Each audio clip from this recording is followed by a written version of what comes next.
Hi there, I'm Julie Sanford and I'm going to share with you a fun tip for cutting jump rings and keeping them all together.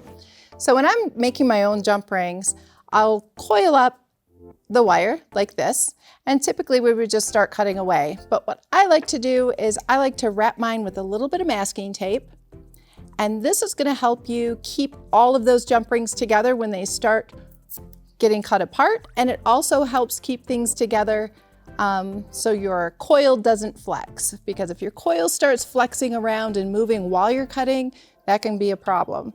So I wrap this very tightly with the tape, and I'm going to clear that hole. So I kind of wrap that tape all the way in, tuck it in, and let me peel this tape off so I can see the hole.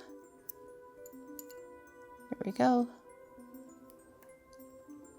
And I also just kind of roll it in my fingers like this so I can see each and every rib of those jump rings in there, so I know it's really nice and tight.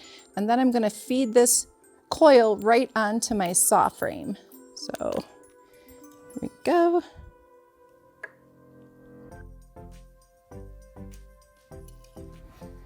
And tighten my blade. Okay, now I'm ready.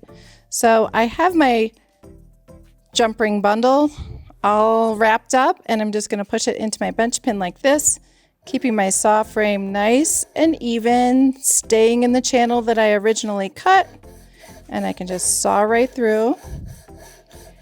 The tape is holding all those jump rings really tightly together, so that coil is not moving or flexing at all.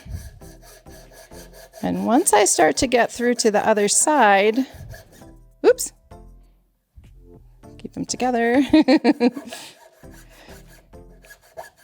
The jump rings all stay. It's already cut apart. And I can just unwrap my tape bundle. And I have all these tiny little jump rings, and none of them are in my lap or on the floor. And that is the easiest way to keep the jump rings together while you're sawing them. Thank you for watching.